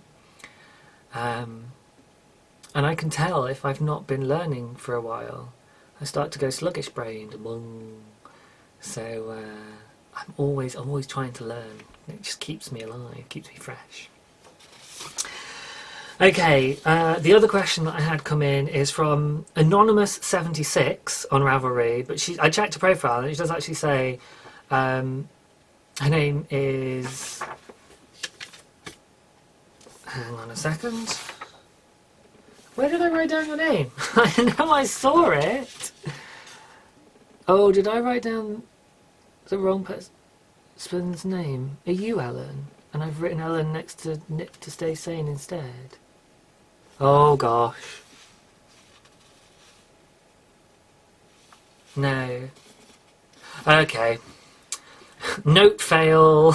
I tried to make sure I'd written down everyone's name, and I looked and I saw that whoever Anonymous76 is, they had their name in their profile, so I was going to give you a shout out and say hi, but I've either written your name down against Knit to Stay Sane, or I just didn't write your name down. So apologies to both of you, both Anonymous76 and Knit to Stay Sane, because I've now got confused as to whose name is who. But Anonymous76 asked, This is a silly question, but I always enjoy people's answers to it. If you could be any animal, real or fantasy, what would you be and why? And in brackets, and what colour would you be? Well, the last question, I would hope answers itself, quite frankly. And in fact, I have lots of animals that I've thought about being. Because it's the kind of question that people do bandy around. So the first one when I was younger was a monkey. Because I just was a cheeky monkey, and I love climbing around on stuff. I love hanging upside down. I love being in trees. I would love a prehensile tail to go swinging around in the trees with. I just think that would be great fun. But I think I would just be a normal brown monkey in that case. And then at other times I thought about being a chameleon, and then I could be all the colours. That would be cool. And I really like the fact that they can move their eyes independently, which I can kind of cheat to do if I go like that. But it hurts. And it's a bit freaky. But I have to, basically, the trick, if you want to try this, is that you look at the bridge of your nose, and then you look over to one side. But of course, if you keep it level, then this eye is still looking at the bridge of my nose because I'm looking past it with both eyes over here. And then you refocus on the bridge, and then you look that way, and then bridge. So you should sort of roughly be able to move your eyes independently. I don't even know if you can see that on the screen, or if it's hidden, because I can't tell, because obviously I'm gone when I'm doing it. But I like the fact chameleons can actually properly move their eyes independent of one another. And have you seen their tongue in action? It is amazing, grabbing these insects from way away. So I think chameleons are pretty cool. And the way they grab the trees and everything, I think chameleons are cool animals. But if I'm thinking about colour, then it would be immediately it's the tiger. I love cats. And the tiger is an amazing animal. It's not fazed by water. It can... it's big, bulky, it's got a good roar, it's beautiful. And I thought about, when I used to have short hair, I saw a chap that had tiger skin coloured hair, so mostly orange with black stripes in it and stuff, tiger skin style, and I was like, oh, that's amazing! That's when my sister was at uni, so I would have been sort of 15, 16 when I saw that. I was like, oh my god, that's amazing! But I've never dyed my hair. I did once go to a hair salon and get sort of tips done. I'd gone going, oh, I want to go blonde. And they were like, no, you don't. I was like, oh, okay. They said, we'll do you a shoe shine. I was like, all right then. And they did the tips blonde. But basically, you couldn't tell. None of my friends could tell, because you obviously had to do something like style your hair. And you know, being the complete novice with hair that I was, I just walked straight out in the rain. By the time I got to meet up with my mates, my hair was soaked, and they were like, you've had hairstyling done? I was like, yeah, it cost me 40 quid. Yeah, so that wasn't a good experience. Tony and Guy did not make me happy. And I could do it now. I've got enough hair to do crazy stuff with now, but I don't know. Plus Ellie said, don't dye your hair, James, you've got lovely hair. And I thought, that's so nice. So I'm not going to dye my hair now. Because Ellie said it's lovely. And I'm that easily influenced, people. I really, really am. So yes. And then the second I read fantasy, I just went dragon. A massive copper-coloured, fire-breathing dragon would be awesome. And then another kind of like spirit animal for me is the wolf. I used to be terrified of wolves as a child. Like, I had recurring nightmares for about 10 years as a kid about wolves. But as I started to kind of process some of that on my own, actually, this wasn't a therapy thing. This was sort of when I left my office job and started trying to work out what I want to do, and I read all kinds of meditation guides and all kinds of this and what have you, and that fear started to come back up, and I was looking at it and going, what is that? And wolves still, I was looking at a frisson. After that, talking about them gives me a little bit of the jitters, and I kind of have to just check that there's no dark corners for them to jump out at me. But like, if I see them on TV now and stuff, I'm fine. Whereas before, I'd be like, I can't look at this; it's freaking me out. But then when I was doing some of my meditation stuff, in my imagination, a big black wolf came and sat next to me, and became like a guardian for me and stuff. So, and this is years ago now. So I started to think of a wolf as being my spirit animal. So I quite like the idea of being able to be a wolf and being part of a pack and sort of, yeah, knowing your place in that pack and all that kind of thing. Obviously really taps into what I didn't understand as a kid, and I felt it, I was scared of the pack as a kid. So there's all these things all tie in. They all tie in. So yeah, so there's lots of them. And if I had to pick one, because I kind of think, you know, when someone says what's your favourite and you give 6 answers, I'm always like, yeah, you have to pick one. It's like on Desert Island Discs. It's on Radio 4 for those of you that don't know about it. Go and Google it, because there'll be stuff on the website. And it's amazing. And you get to pick loads of records, and then at the end they go, and if you could only save one, which one would it be?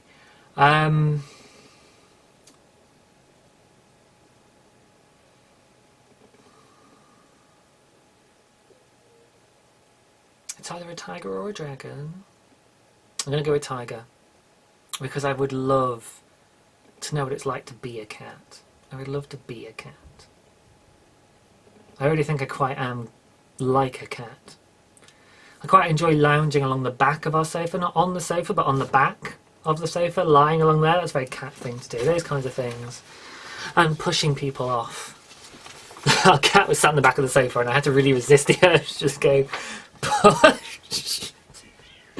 Which is a very cat thing to do as well. So I have definitely got cat traits. So I think a tiger would be my one. So there you go. Thank you for those questions, guys. It's always good fun to have something like that to talk about. So I get to the community section now, which is my sort of fast becoming my favourite section, in terms of it's all about you guys. So the first thing I want to do is to give a shout out to Michelle Hazel. She's not a podcast watcher or anything, but she is my yarn angel. So, as I mentioned last week, I ran out of my cash soft for the MCAL for Stephen West's, and I went and messaged a load of people, and she did a swap for me. I bought her a pattern and she sent me a ball of yarn, and it was fantastic, and it was super quick. I had it, I ran out at midnight, sent a load of messages. The next day said yes, okay, bought her the pattern, and the morning after that, so it was 36 hours later, a ball of yarn appeared. I'm like, Ravelry is awesome, you guys are awesome. And in the little parcel she included a card of hers, so I chatted to her and said, oh my god, this is really interesting, what is it you do, and can I talk about you on my podcast? And she's like, yeah, you can talk about me on my podcast. So here is her card. Michelle Hazel, she's a technical editor, and her username is Sticks and String. That's her username on Ravelry as well, Sticks and String. And spelled with an X. Yeah, and she was saying that, yeah, she works for either a magazine or magazines, sort of checking patterns out and stuff and making sure they work and all this kind of thing. So if there's any designers watching this, you can get a professional to look at your work and make sure it's all sorted and what have you. If you want somebody who's non-professional, it's the kind of thing that I want to do. I was like, this is awesome. And in fact, I even had somebody get in touch with me very kindly on Ravelry and say, I love reading through patterns and making sure they make sense if you design one, because I talked about wanting to design a pattern. If you want me to do that, that'd be awesome. So it's kind of cool. I love the fact that there are people that are just like, I really enjoy the technical aspect of it, but obviously this is just, you know, she's just doing the technical side, so she'll be very good at that, and she works for magazines and stuff, so she can obviously work to deadlines and all this kind of thing, and high quality. So that was kind of cool. She didn't say which magazine it was, but she said she'd quite happily let me give her a shout out and advertise her to designers. So if you guys are interested, you can get in touch with her. And she is a lovely lady who saved my yarn, my saved me when I failed at yarn chicken, when I lost at yarn chicken. And I don't think I'm going to use that yarn anymore in the pattern, because I was really close to the yardage required, and I haven't used it in clue 3, and I reckon clue 4 won't use it at all, because we've got a lot of one of the other colours to use up in clue 4 still. So I think it's mostly going to be A and D. That's my prediction. So yeah, but I thought that was really interesting. I have to admit, I'd thought about this, and Carty, who I talked about, who's Knit So Crochet, and whose design I test knit and I wore out yesterday. This is the Bartley cowl I told you guys about, with the beautiful cabling on it, and the amazing bandit style at the front and what have you. Let's whack it on. I love it. I love it, I love it, I love it. Check that out, guys. But it is better over a coat. Excuse me. She said that she really appreciated the detail of feedback I was giving on the pattern and stuff, and all the things I was catching and the minutiae, because I am a really detail-oriented person when it comes to this kind of thing. And if I'm in a bad mood, that means grumpy posts on the forum. Sorry, Josh. Sorry, sorry, sorry. I have apologised to him in person as well, because it got weird talking to him via things, so I messaged him and said I'm sorry for being a grumpy git. But something like that would be the kind of thing I'm really good at, because obviously Josh has loads of test knitters and stuff, but not necessarily people who kind of pick at the detail. So there you go, you could hire Michelle, or you could just send me your patterns for free, Josh, and I'll just do it because I want all your patterns. So I'll trade you sort of free and exclusive access to your patterns for free technical editing. How's that? But if you want a professional to do it, then I can recommend Michelle as being a lovely person. I don't know anything about her work other than that that's what she does. But there you go. But she's a lovely lady, so there's a shout out for her. And she wrote me a lovely note as well, which I thought was so sweet. That was stuck onto the yarn. It was just in a soft package, which is why it's all crinkled. But here's the Cash Soft. Best of luck with the rest of the MCAL, Michelle. I thought that was lovely. So I said I would give her a shout out. Thank you, Michelle. So, oh yes, another thing I wanted to do was I wanted to say, hello, Kat. And then I have to explain who I'm talking to. Because I'm saying hello to Knit Up Girl, but I'm really saying, no, I'm also saying hello to Kat, which is Cara's cat, because she said hello to me in the podcast, and to Rory and Stitch. And I would have Rory and Stitch come in and say hello back, but I only have the will to wrangle one of them at a time, so it involved lots of editing, and you know me. If I can avoid editing, I will. I'm going to have to slice pictures in, guys, now. I don't want to have to edit cats as well. So I'll say on their behalf, hello to Kat, which is Cara's cat from Knit All the Things podcast. Go and watch. Awesomeness. But also then, as I was writing, I was like, to all the other cats as well from the Cat Love thread, and all the other cats who haven't come and said hello in the Cat Love thread, but please come and say hi in the Cat Love thread in the group. And then I thought, well, I have to say hi to Kat as well from Knit Up Girl, because that'd be awful if I kept saying hi, Kat, and wasn't actually saying hi to Kat. And I wasn't going to do that, Kat, was I? So hello to all the cats. And then, yes, I mentioned this a bit earlier, but I put a note in here because I wanted to say to Tilly, and a little bit to Ellie as well, and because people have said this to me after last week, don't stress out over knitting, because we're all people that have gone, oh, Christmas knitting, Christmas knitting, Christmas knitting. And you know what? I really, really do want to be able to give my family, chosen and related, a knitted gift that like really reflects them and is something special to them. And when I buy presents, I do really try and find something that I think really reflects our relationship and all of this. But it's actually a lot of work, and I massively underestimated the amount of work, and I massively underestimated the amount of things that I wanted to get done for me and just to play with and to try out and to join in on knit-alongs and what have you. So I'm kind of just saying, you know what? ditch the deadline. Just ditch it. And somebody else, I can't remember who it was now, but this suddenly popped into my head that somebody else had said something like this, along the lines of, just knit it. And if it's not finished for Christmas, it's not finished for Christmas. You know, if it is really actually this really special gift, they're not going to mind. And if it's not, then don't bother. Just buy them some chocolate or whatever, you know.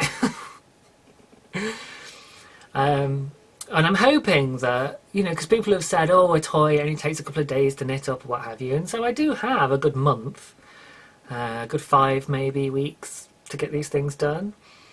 So I'm not really cutting it close because I've not done it before. I'm a little bit concerned about that. That's where a lot of the stress is coming from.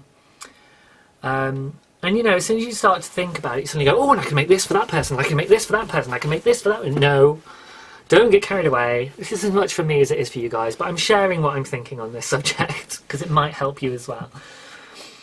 So I'm like, right, top people at the top of my list. Bum, bum, bum, bum. Right, okay. One thing for each of those people. Bum, bum, bum, bum. Okay, that's it. Stop there. Get them done. See where I'm at. So I'm not even going to think about anything else until I've got those done. My other half is sort of requesting that I make some stuff for his side of the family. And I'm like, yeah, okay, fine, I can do that. So that's another thing added. But, you know what? If I don't manage it, we'll just buy them something. And we'll just give them it as a non-Christmas gift later. It's fine. In fact, for my sister's birthday recently, I worked out what I wanted to give her. And in fact, her birthday was about 6 months ago.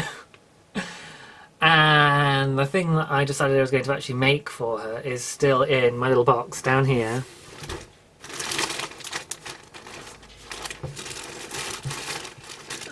Is it this? No, it's not that bag. It's right at the bottom somewhere. Oh dear, that's very telling, isn't it? In fact, I can't even... It's right, there we go. I think it's this one. Yeah, in the Sainsbury's bag. So it is this. Because, I mean, look at this yarn. It's so beautiful. Gorgeous, gorgeous yarn. It's a bamboo mix, I think. It's a beautiful kind of Cadbury's purple. And she'd made herself a sweater and it didn't fit. And I'd said ages ago, oh, I'll fix it for you. And so for her birthday, I said, that's what I'm going to do. I'm going to fix it for you. And I still haven't got it sorted because I kind of sit to look at it and just go, oh my God. So as I've been saying, I'm levelling up in my knitting. And I feel like I'm very close to being at a level where I feel like I can approach this. Like all the stuff that I've made for me, I've just followed the pattern and then gone, yeah, that fits well enough. But I actually want to make something and genuinely make it fit. Sorry, there's a little bit of a distraction. I will pause in a second. So I need to feel confident about doing that, but I feel like I'm getting to that stage where I can work that out. So that is something that and I'm not going to do that for her Christmas present because that's a birthday present. But the point is that I bought her something as a temporary gift. I bought her some Lindor. Yeah, it's Lindor, isn't it? The little balls with the melting chocolate in the middle. Oh my God, they taste so good. I love Lindor by Lindt. And so I bought her some of those as a, here is something on your birthday. I'm going to make you something as your birthday present, but it will take me some time.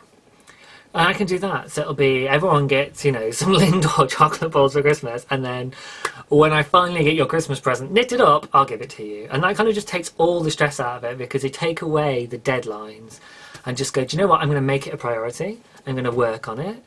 And then if it doesn't get done for Christmas, that's okay.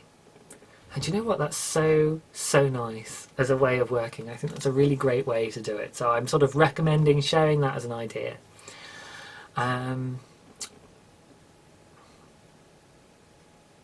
Yeah, so that's for Tilly and for Ellie and for me and for you and for anyone else that you think might get something out of that.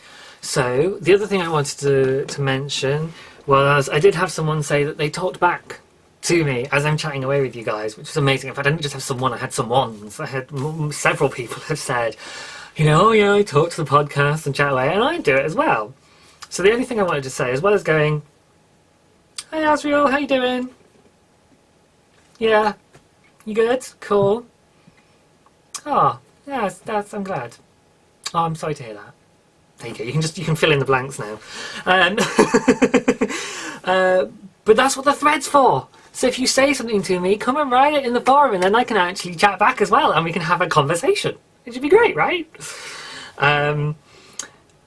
Which is why I always, when I'm watching podcasts, I'll either write in the YouTube comments or in the forum. In fact, I should because I use my YouTube subscriptions to help me check to see who's got something out, rather than trying to use the groups in Ravelry, because I don't think they're very easily organised. I'd have to go through and be checking them all and be going, oh, is there a recent thread for an episode? And this has been a lot of chatter in the group, you wouldn't necessarily see it. Or if there's lots of sticky threads, you won't see it. And yada, yada, yada.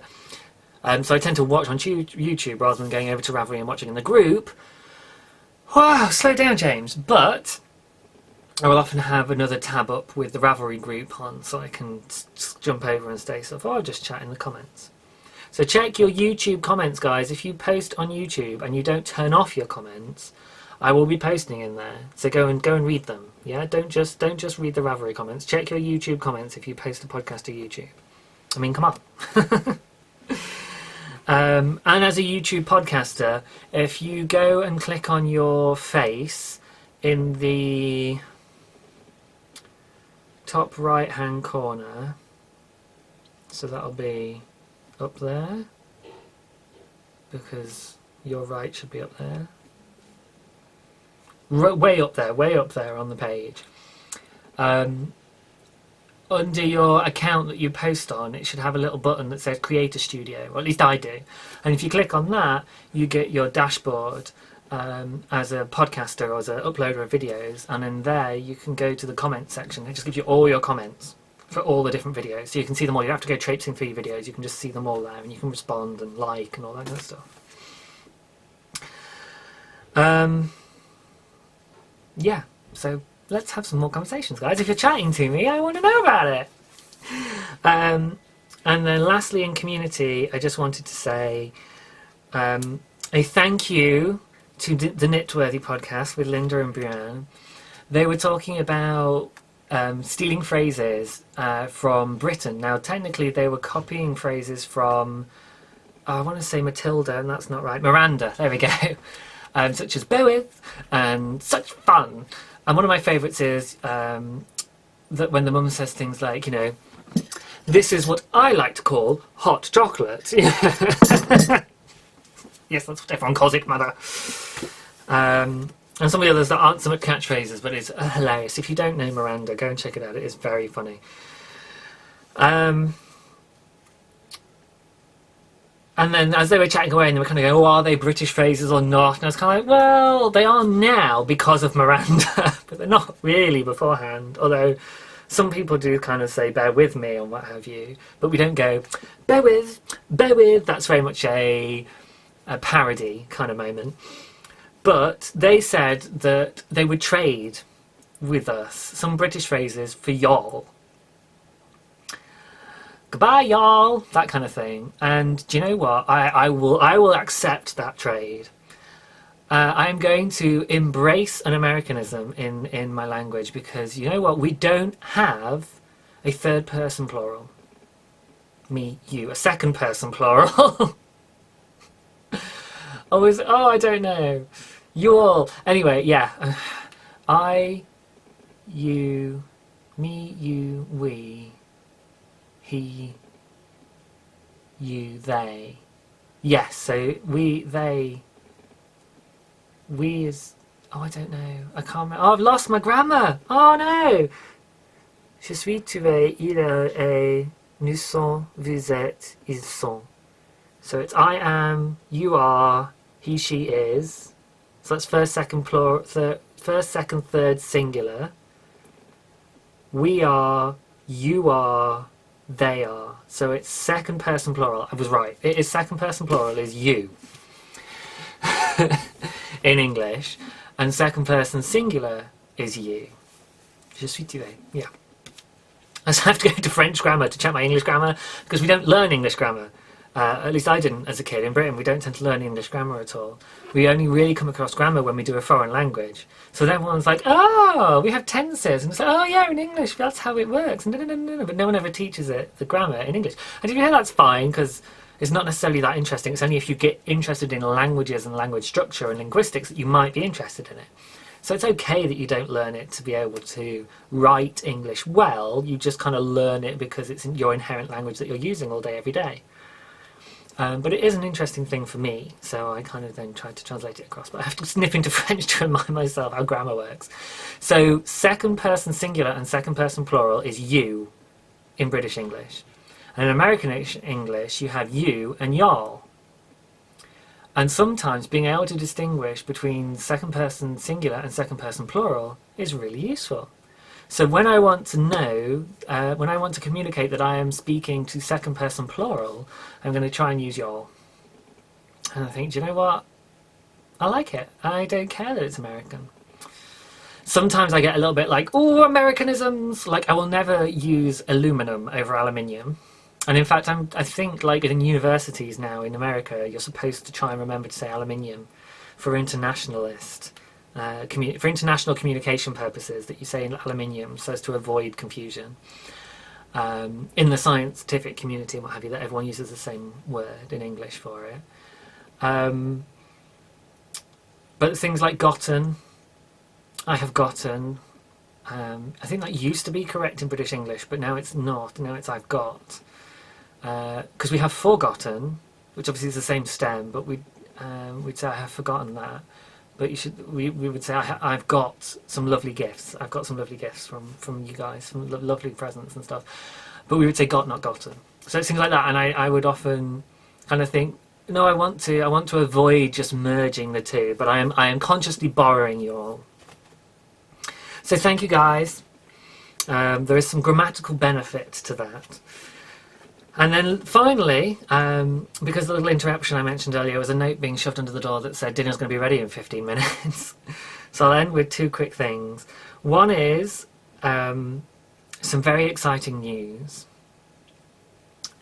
Very exciting. I mean, I went to visit a friend recently, and what he does and what I do have never really intersected before. We get on really well, we've tried to do stuff together and it hasn't really worked, and then he just had this brainwave. And it was like, oh my gosh, that would be amazing. Amazing. I am so excited. He's so excited. It is going to be epic, and it's going to happen in December. So it's only about a month that I've got to plan this. But it's going to be happening in December, and it's going to be to do with the podcast. And I'm not going to say any more than that yet, because I'm going to be really drumming it up over the next few weeks and really milking it, because I'm going to need you guys, I'm going to need your support. I'm going to need you guys to get involved and to join in effectively. So in December, I'm going to need you guys to be doing something to be involved with. It's going to be so cool. So cool. Oh dear, I'm making myself not say anything else. I want to tell you all about it, but we've only planned sort of the basics so far. So we need to really get some of the detail done, and then I will start to tell you guys about it more and more. And I'm going down next, not this weekend, but next weekend I'm going down to see him again, and we'll hash out a load more of it. Oh, so exciting, guys! So exciting! And then last but not least, I was chatting on Instagram today, and Terry of Bags by Terry fame, who is sending me my bags. Oh my god, it is amazing, guys. This is another podcast tease, because I'm not going to tell you what the bag is until I get it. I bought one as well, so I'm getting 2 bags, because they're that good that I was also like, yeah, I know I'm getting a free one, but I'm also buying one. I like that bag so much. And Crystal knows which bag I'm talking about, don't you, Crystal? Hey? But yeah, so there's the one I bought from the shop, and then there's the free one he's sending me. But anyway, I was chatting with him, and I posted a photo of my project notes, just the corner of the book like that. And he said, oh, I really like your handwriting. It'd be cool to make it into a font. And I went, oh, that sounds awesome, having a font that's your handwriting. And he said, oh, well, if you go to paintfont.com, they'll do it for you. And you can get a certain amount done for free. So I need to check it out and have a play. But there, so paintfont.com, and then you print off this sheet. You pick which characters you want, and I just did a load. I picked loads of random characters. So I've got things like foreign characters and Euro signs and math signs and stuff, but I'll see how many they'll do for free. They might not do that. I might just do basic alphabet. But yeah, you can see. So it's all gridded up. So you just scan this back in. It's got a QR code for them to be able to check it and all the guidelines and everything, so you know where you've got to draw, and a little example of the shapes, you know which character to draw, and sort of roughly where the average placement would be, so you know where to put it in the square kind of thing. And I've got 3 sheets of these, so I'm going to go and I'm going to write in my handwriting all of these different characters, and then I will scan them into the computer and upload them to that website, and they'll apparently turn it into a vector graphic font, which is so cool. So I'm going to have a play with that later. Thank you, Terry, for that idea. I think that is absolutely epic. So at some point in the future, if I can work out a way to share that font online, I could do show notes or PDFs in my handwriting or something so cool. Just like craziness. I do already have a vector graphic of my signature. So when I do invoices and stuff for my freelance work, I have my signature at the bottom, and it looks like I've signed it, but it's printed. Or I can send PDFs with my signature in them. And that's just because where I used to work in the office, the marketing department, one of my friends from there, who's like a graphic designer and what have you, was doing one for one of the management, what have you. And I was like, oh my God, that's so cool. And I was like, can you do mine? Is that okay? Would you do mine? She was like, yeah, okay, I'll do yours. You know, it's a bit of work, but I'll do it. So she did it for me, and I've been using it for years and years and years and years and years. So I've got good use out of it, but it's really, really cool. So I quite like the idea of having a vector graphic font of my handwriting. So I'll have to see what happens and have a play. A little bit of randomness struck in at the end there. Right, I don't think I've got anything else in my notes or any other bits of paper or knitting lying around. And I've got nothing else written down. Okay, oh, I had one thing, which was just to say, somebody asked me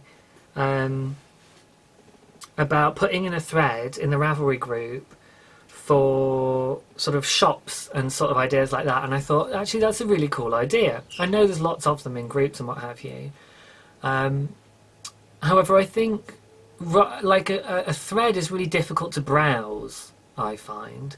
And the bundles that I talked about last week, where there's a dyers bundle, and I've only got a few people in there, I haven't done the work, and you know, if you guys want to put yourselves in there, any dyers that watch this, please, please, please do.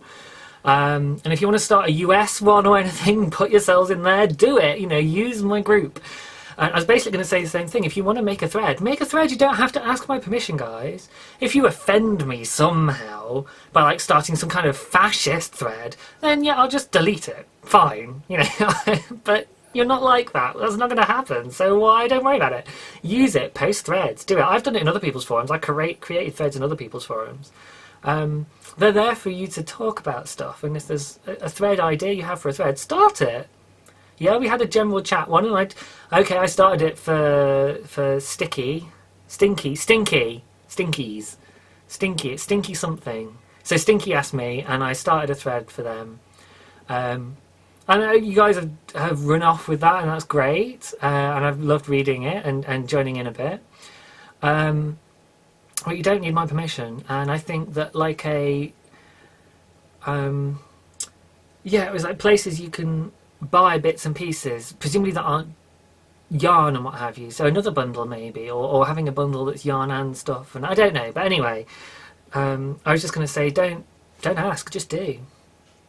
Ask for forgiveness rather than permission, people. There's a general life motto, and it can be taken too far, obviously.